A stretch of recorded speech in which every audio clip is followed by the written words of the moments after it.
I'm Anders, E.T. Herzberg, and this is Cap and Ball Saloon, a podcast dedicated to the Second Amendment in the digital age. On today's episode, we have a number of topics to cover. We'll be going over everything from recent developments with the SIG P320, going over the Rare Breed FRT trigger decision, as well as other news on the ATF, the Hearing Protection Act, and more. So stay tuned. But first, a quick word about us. Cap and Ball Digital Strategies is a two-way focused digital marketing agency. We offer SEO and other digital marketing services to FFLs and others in the two-way industry. So if you'd like to learn more about how we can help you grow your business and reach more customers, visit us at capandballseo.com. Now, back to the show. So for our first topic today, we're going to be discussing the Rare Breed FRT settlement. Now, this came down roughly about 2 weeks ago, and while initial responses to it were quite positive, Matt over at Fudbusters had a little bit of a contrarian take, and from analyzing his arguments and going through the document, I do think that he has a point. So, if you take a look at his video on YouTube, Rare Breed Triggers FRT settlement, snatching defeat from the jaws of victory, you'll get a much more comprehensive breakdown. However, for the Cliff Notes version of this, basically he argues that the settlement was not the win that it should be, that this particular settlement does not create binding precedent, as if the case had been allowed to go fully through instead of being settled like this. It would have created binding precedent, which future decisions and future cases could lean on for guidance in terms of how to deal with similar cases in the future. But with this settlement, we simply don't have that. Beyond that, Matt argues that this ultimately ends up being a pinky promise agreement between Rare Breed Triggers and the federal government, or specifically the Department of Justice, which that can change in the future. We won't always have a Trump DOJ in office, and, well, it's been for better or for worse.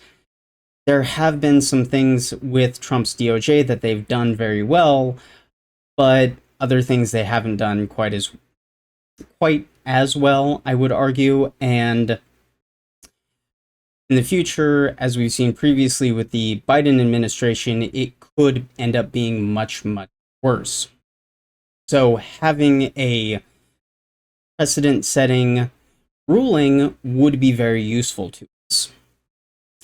But beyond just that, there are also issues with it basically giving a almost tacit monopoly to Rare Breed Triggers on the manufacture of FRTs, because there are clauses in here almost mandating, if I'm reading this somewhat correctly, that Rare Breed actually goes out and files lawsuits in order to defend their patent. And it's almost like the federal government wants Rare Breed Triggers to go out and basically be patent trolls with their blessing, at least from what some of this particular court order or settlement is making it sound like. But even then, that might end up in a situation where if they do have to defend their patents, as Matt talks about in his video on YouTube, previous and prior art that is already expired patents might very well invalidate the FRT trigger patent that Rare Breed Triggers has. So we might very well end up back at square one if something like that happens. But, I mean, only time will tell. I'm, of course, not a lawyer. I would defer you to someone like Matt or other legal experts who have more experience with things like patent law or firearms law in general for a little bit more in-depth analysis on this particular subject. But from my somewhat educated layman's understanding of what's going on here, I do have to agree with Matt that this is probably not the win that it really should have been. Now, moving on to our next topic, we have a little bit of an update about Matt Hoover and CRS Firearms. First and foremost, Matt's wife has launched Only Tactical Fans on YouTube. OTF is a brand new channel. If you would like to support Matt Hoover's ongoing fight to regain his freedom, get back home and see his family, I would encourage you to go check out the channel and subscribe to it.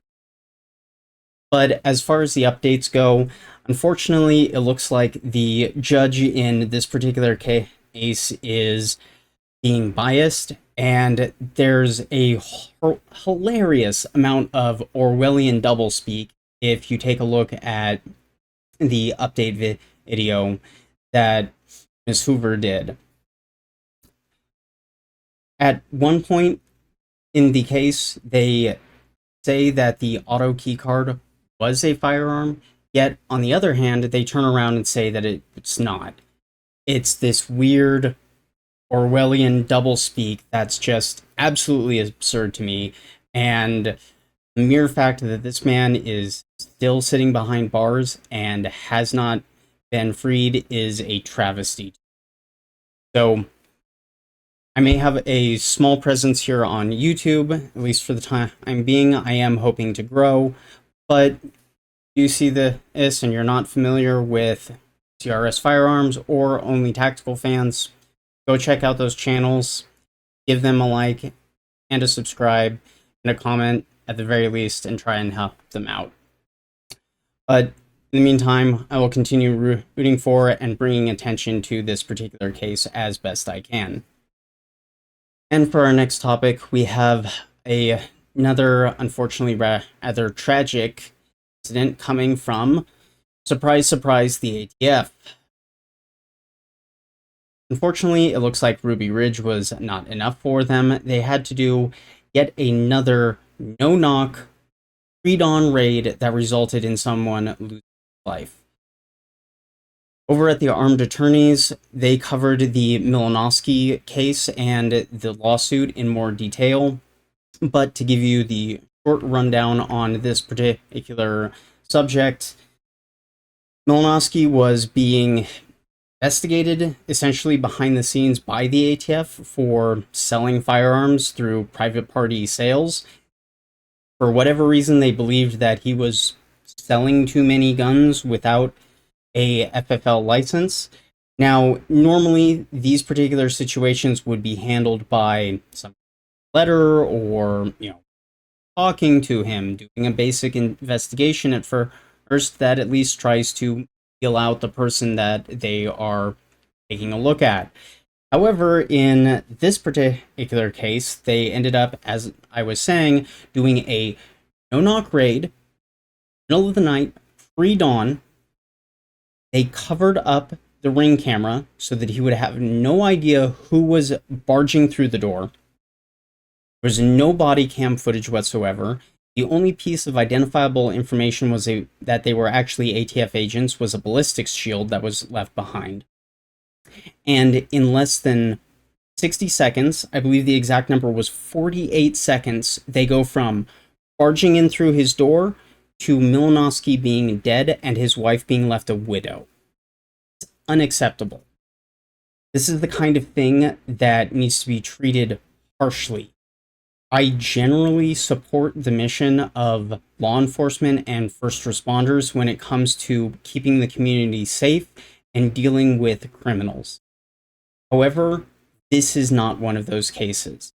And when law enforcement agencies at any level, from the federal government to local and state police, they need to be held accountable when they do these kinds of things. In fact, more so than if it was a private citizen doing something similar. Honestly, it's cases like this that is the reason why so many people have a problem trusting the government to do its job correctly, because when they try to quote-unquote do their jobs, people end up dead. And it's usually innocent people who end up dead. For the time being, I can only hope that this particular lawsuit moves forward, and Malinowski's widow is able to be successful in court. I can only hope that Trump's Department of Justice actually sees this case. Hello, Pam Bondi, please pay attention to this one, and doesn't try to put up any kind of a defense like they would do so as a knee-jerk reaction. This is something where, as much as this is something that widow cannot be made whole, can't be given her husband back, can't be given all the time and money that I'm sure poured into trying to actually get some measure of justice, she does need some kind of recompense, acknowledgement for the fact that the federal government and the ATF specifically messed up and got her husband killed. People who are responsible should be held responsible for that. But, of course, I will be keeping an eye on this case, and I will be trying to give additional updates as new developments happen. But with all legal matters, this will take time, months, if not years, before any kind of a decision or even any new information or new filings end up happening in this. These kinds of things are notoriously slow, and unfortunately, that's just par for the course when it comes to getting justice from the federal government. They mess up.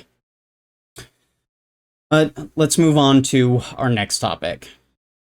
So, in some slightly lighter fare, in Shooting News Weekly, there is an article that I did want to point out. Congress should prioritize taking the anti-gun politics out of the banking business.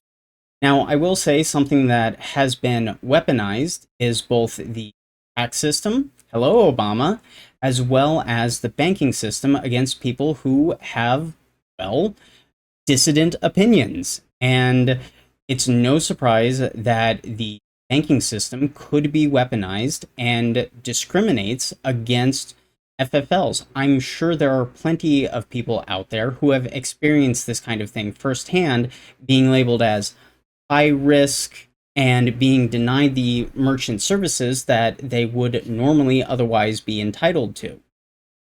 I think that, in general, preventing someone from being able to bank, especially in our day and age when digital currencies, and I don't mean Bitcoin or anything like that, just the normal US dollar being digital and not transacting as paper currency, so important for you to be able to function in today's society. Barring people from banking should be something that is next to, if not completely impossible to do. Banking institutions should have a very, and I mean very good reason to be able to prevent you from banking with them or otherwise messing with or freezing your funds. And if a bank is targeting unfairly FFLs and others in the 2A community simply because they are part of the 2A community, that needs to be taken care of. So if you'd like a little bit more information and some ideas about how to potentially handle this particular issue, go to Shooting News Weekly. I'll have the article linked in the show notes.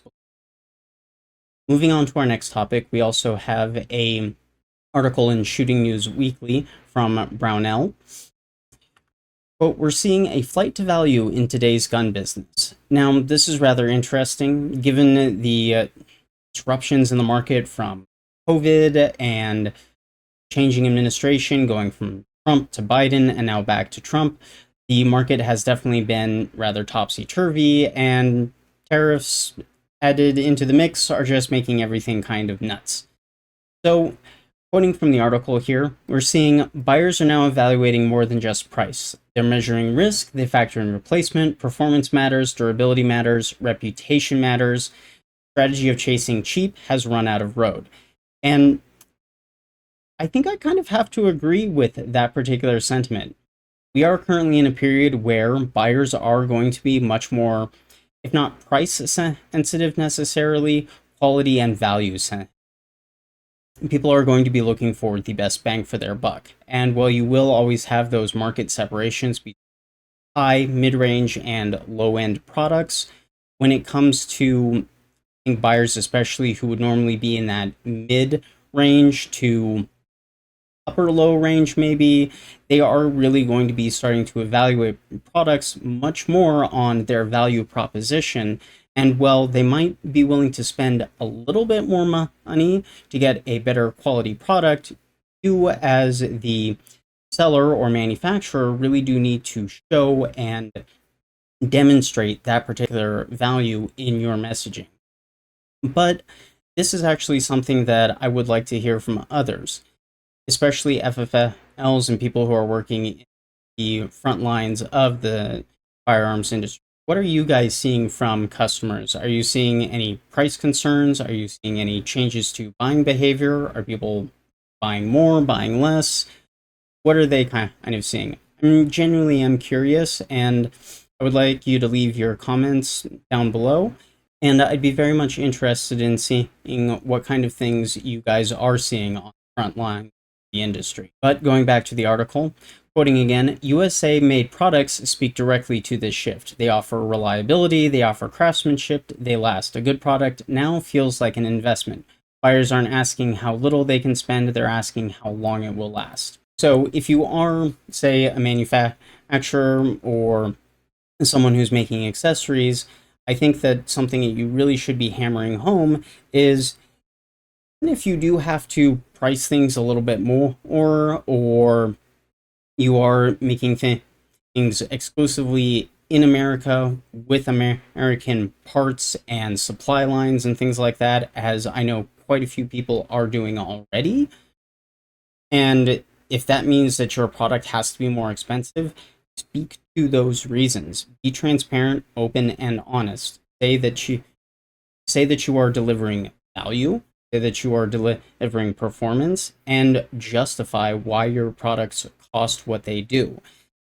I don't think that the consumer, especially in the 2A space, is really going to be overly concerned if you can make a good justification for why your products are a little bit more expensive than the Chinese knockoffs, especially if they are good quality. But if you'd like to read the article in full, check out the show notes. I'll have it linked there for you below. And last but not least, in this particular section for industry news, we do also have a article in Dealer Wire understanding the ATF's latest inspection memo and how 4473 Cloud can protect your FFL.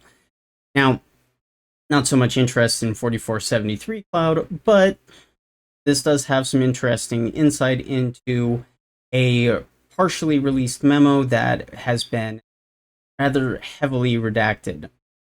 So, quote, is zero tolerance really gone? Despite the more nuanced approach, the remnants of zero tolerance language remain, and the memo affirms that a single inspection with no prior warnings or violations can still result in license revocation if willfulness is established. Now, what does that mean?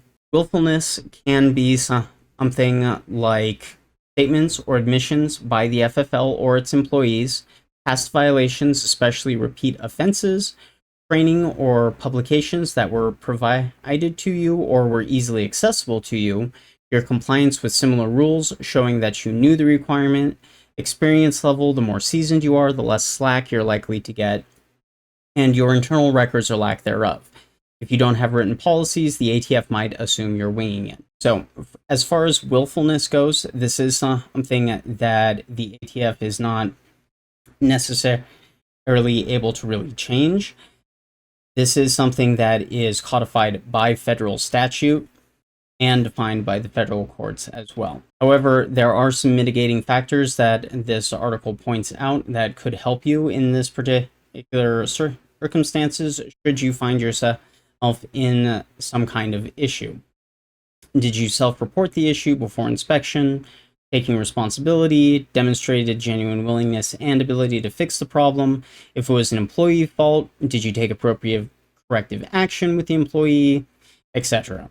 So, while it looks like the zero tolerance policy hasn't been completely gutted out, it does look like the ATF is working on a more flexible set of rules and is slowly returning to a more case-by-case analysis standard, where they look at the totality of what's going on and not simply trying to remove FFLs from businesses simply because of a misplaced initial or letter or typo or anything like that. So things are improving. It does look like the ATF is changing their tune somewhat, but only time will tell how this particular memo and the parts that we haven't seen publicly shake out in terms of real-world enforcement by the ATF. Hopefully, we'll see a lot less FFLs get their license needlessly revoked than we have in previous. Now, moving on to our next topic. Who else but SIG? Of course, SIG can't seem to spend any kind of extended time out of the news. So, let's talk about LFD Research's It NDs Today video. In this video, they actually took a look at no less than 4 separate P320s and discovered a number of different things. But the biggest thing, at least for P320 owners, is the revelation that there is a potential specific issue with the combination of a 10mm or /45mm magazine safety lever being installed in a 940 or 357 SIG fire control unit. I believe previously I had misstated based off of other reporting that this was an issue with the 40 Smith & Wesson. My mistake. I just wanted to quickly correct that here for the record.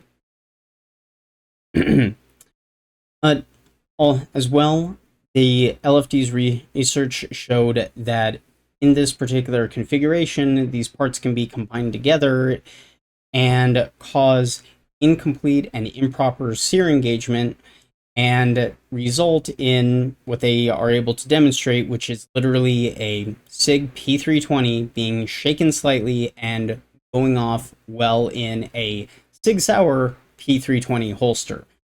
So, well, this is not necessarily a smoking gun for literally every single P320 unintended discharge video that's floating out there around the internet. This does, at the very least, give us a solid thing that we can point to as this is likely the major root cause for the issues and concerns.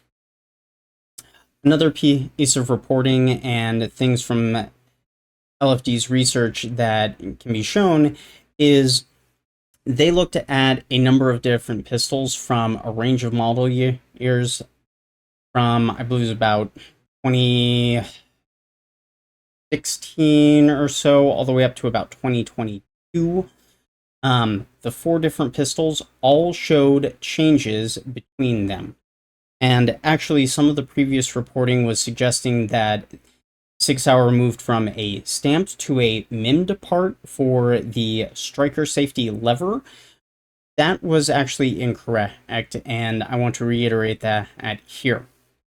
For that particular part, it does look like, based on the manufacturing dates from LFD research, the particular part was moved from being MIMD to stamped, not the other way around.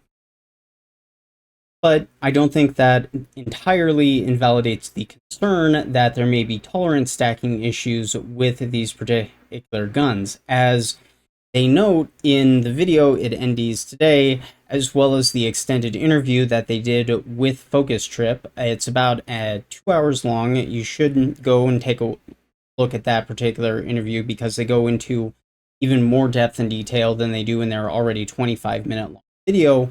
But they explain that of all of the 4 guns, they had changes to parts. Now, well, some of these were simply minor changes to aid in manufacturing and things like that. The 20 has undergone a number of revisions and changes to a gun that is really supposed to be a completely modular and completely configurable platform. And when you add all of those different changes, and start potentially mixing and matching and changing things around, might end up in a situation where you can potentially inadvertently install a 10/45 safety lever into a 9mm 4357 SIG FCU and cause this particular issue. But on top of that, there are also rumors still swirling around that SIG has potentially released pistols with that particular configuration from the factory. So that doesn't necessarily absolve them of any issues either. But to but to go back to some of my previous reporting, when a lot of these things were first starting, I think SIG should have, and probably did, know about this particular issue at the time. I mean, how could they not have known about this being a potential problem? They not do enough testing? I mean, seriously, they never went through and did weird parts configurations to try and see if they could break anything before really releasing this gun to the public? Like, seriously? That never happened at SIG? I have a very hard time believing that. But if they had gotten ahead of this issue and instead of releasing their "it ends today" statement, said, hey, there's a specific parts combination that you guys need to be aware of that can be dangerous, they could have shifted the whole narrative on this particular issue and really avoided a lot of the firestorm that they are currently dealing with. They might have been able to potentially even just sweep this whole thing under the rug completely. But no, they had to say that it ends today, start attacking the Second Amendment community and the people who are legitimately concerned that unsafe firearms are out there in the wild. But I just have to reiterate that I don't want to see SIG crash, burn, and fail completely as a company. But this particular version of SIG, the one that is being run by Cohen right now, that needs to die. He needs to go. The upper leadership at SIG all need to be very publicly kicked out and replaced with new people. They need to say mea culpa in a very public fashion, and with videos coming out like this from LFD research and even being confirmed from Ray Guns, who was actually able to reproduce this particular issue on their own and posted to Instagram confirming this, SIG, I really don't think has much of a choice but to fire a whole bunch of executives, own up to the issues, and eat a number of lawsuits. Otherwise, I think they're just going to continue to circle the drain, continue to have all of these trust problems, and I really am scared for SIG that they might not be able to survive this seriously, because in a day and an age when the federal government is looking for things to cut down on needless, wasteful spending, is it really so far outside of the realm of possibility that those fancy new guns that I know the Army really, really, really wants, but are they really, really necessary?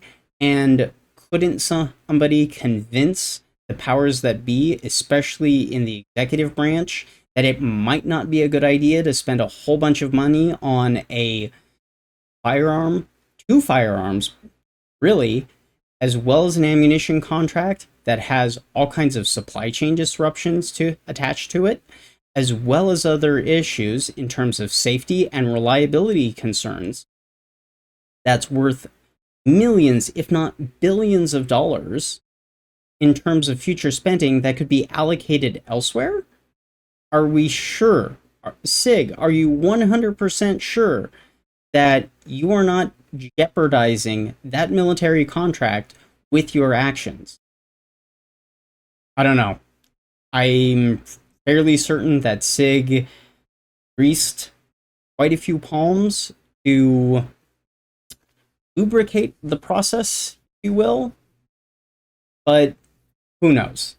I mean, This is ultimately speculation.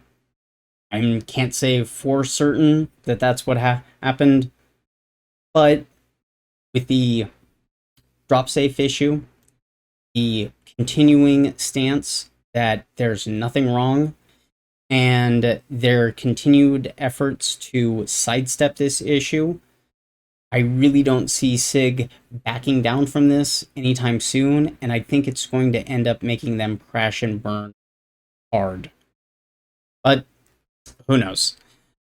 I really would like to know your particular thoughts on LFD and their particular findings.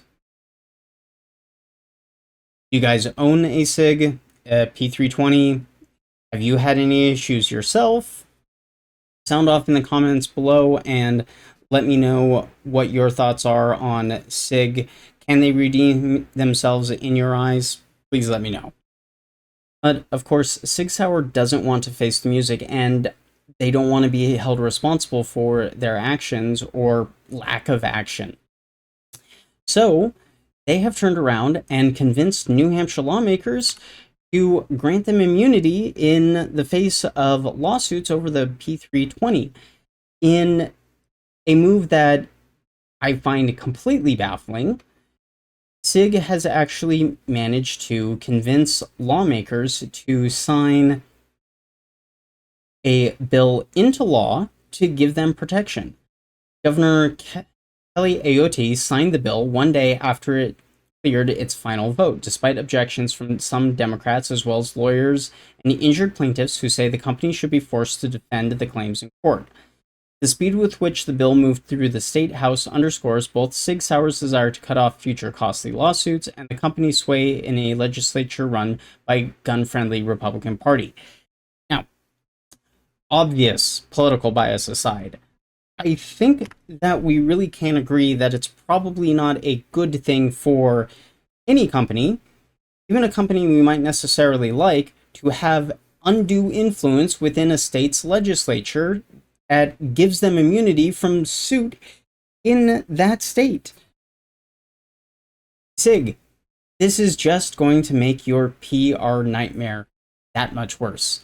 Everybody who is outside of New Hampshire is going to want to see you that much more. And I really can't blame them. So, at this point, SIG, I don't know what to do with you. I really don't.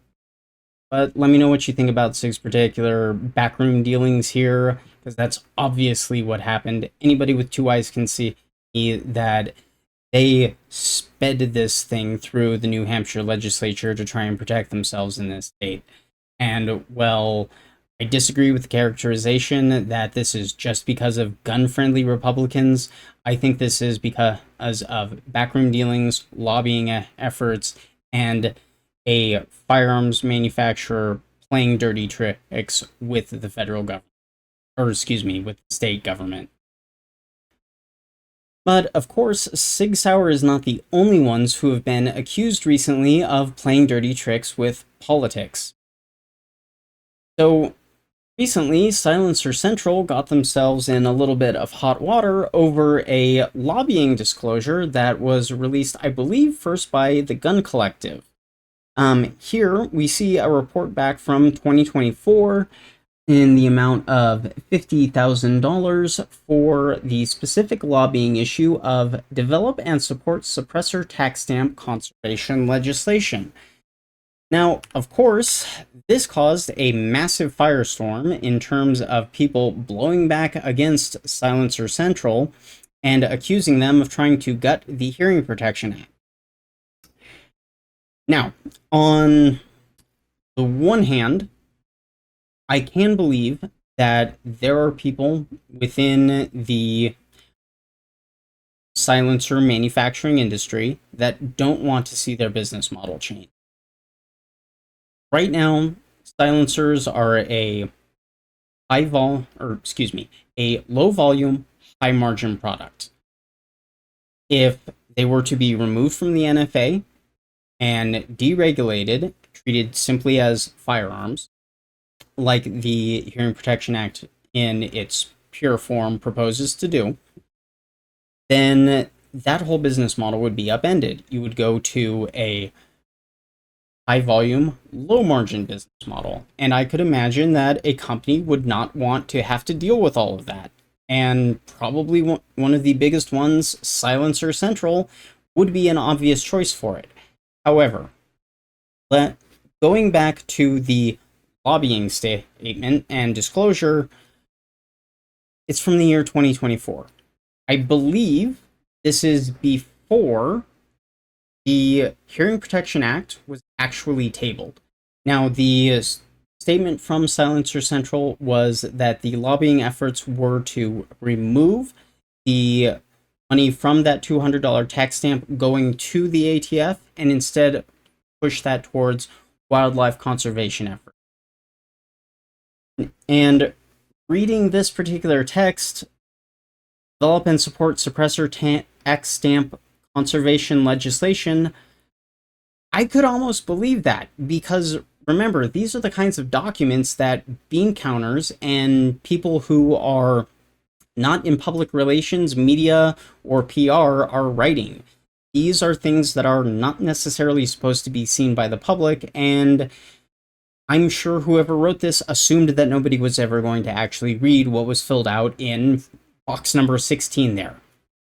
I think that's just what happened. And I can accept Silencer Central's explanation. However, I do think that they could have worded what they came out with just a little bit better, just a little bit. To quote Brandon Maddox, Silencer Central is closely monitoring the ongoing congressional hearings surrounding the Hearing Protection Act. We have always been vocal supporters of the HPA, as well as the current proposed provision of a $0 tax stamp. Our priority has always been and will continue to be advocating for deregulation and Second Amendment rights, while supporting any win we can get for our customers regarding their firearm and accessory ownership rights along the way. Regardless of the ever-changing regulatory landscape, we remain focused on delivering exceptional service and standing by the community we are proud to be a part of. Blah, blah, blah, blah, blah. Okay. Cool. But I wouldn't have advised that we say either nothing or that the proposed provision of a $0 tax stamp is something that they do not like, but if it's the only thing that they can get through, then okay, we'll take that win. I mean, you do have to understand there is a certain level of realpolitik to go on, especially with these kinds. Sometimes you do need to take baby steps, but right now we are in a position where we could drive through a big step forward with the Hearing Protection Act and the Short Act. However, for the moment, it looks like the Short Act has been defeated. We'll see if it can get back into the big, beautiful bill. But the Hearing Protection Act, at least last I checked, was still fully intact and back inside of the big, beautiful bill, making it a little bit bigger and a little bit more beautiful. But when it comes to things that were going on, remember in 2024, when Biden was still in the White House, it wouldn't surprise me if Silencer Central was supporting a effort that would take money away from the ATF and give it to wildlife conservation.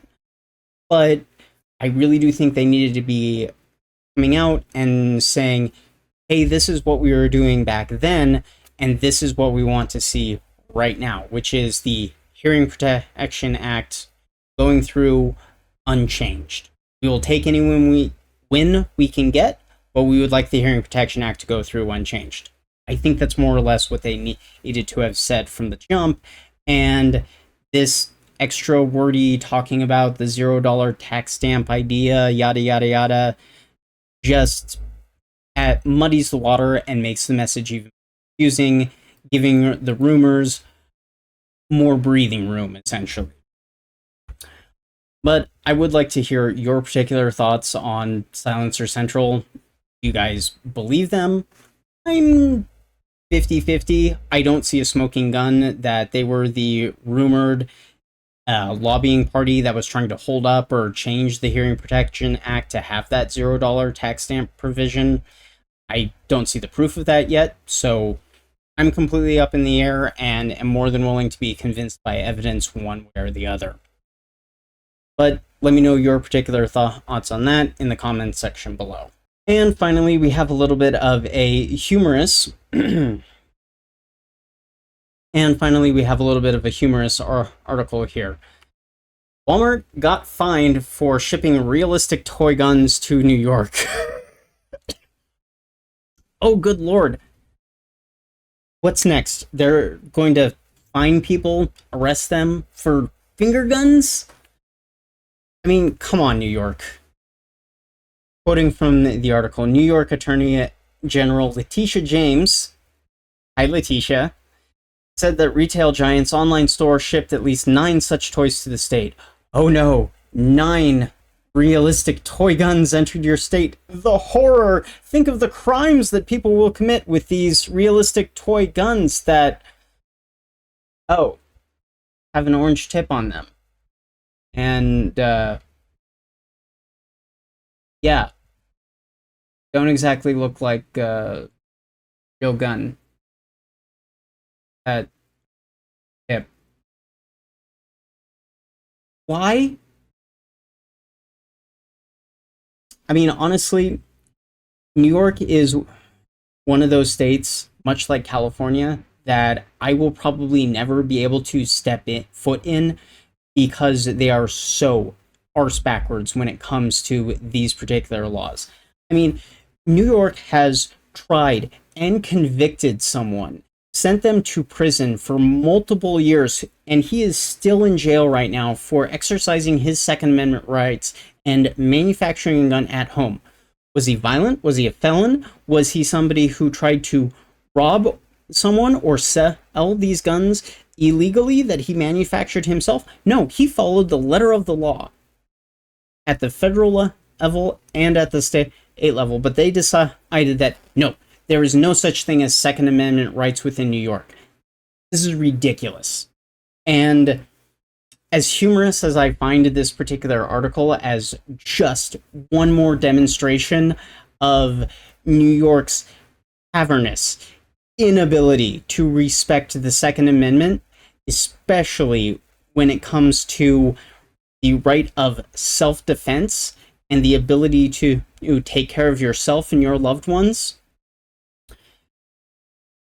I cannot help but remind people that these are petty tyrants who will take away your freedom, who will fine you and imprison you for something as simple as a slightly realistic toy gun. These are people who don't seem to get it through their heads that I can't carry around Officer Bob in my pocket. And when somebody is trying to mug, assault, or otherwise kill me or my loved ones, I can't carry around Officer Bob and have him just magically pop out of my pocket. No, the police are going to be minutes away, not right around the corner, and even if they are right around the corner, the time that it takes them to round that corner could very well be enough to either end or irrevocably change my life or the lives of the people that I care about. And any infringement upon the ability to make sure that something like that does not happen is unacceptable. Truly, I think that people need to understand that these states are taking away fundamental rights. A fundamental right to your self-preservation and the preservation of those that you care about. It's a fundamental right. It's something that we put into the Constitution in the Second Amendment for a reason. And simply because these petty tyrants don't like it, doesn't mean that they get to step in and stop you from exercising that. The federal government needs to go back in, and they need to put the boot down on these states. They need to make it clear to states like New York, California, Hawaii, and apparently even Colorado that these kinds of things really are not acceptable under the Second Amendment.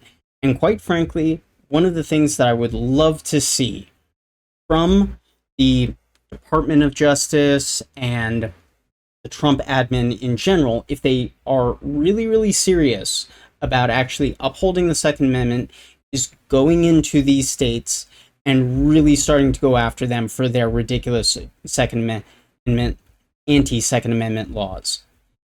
I want to see the federal government start going after these states on civil rights violations. That is something that they could do, and it is something that they should do.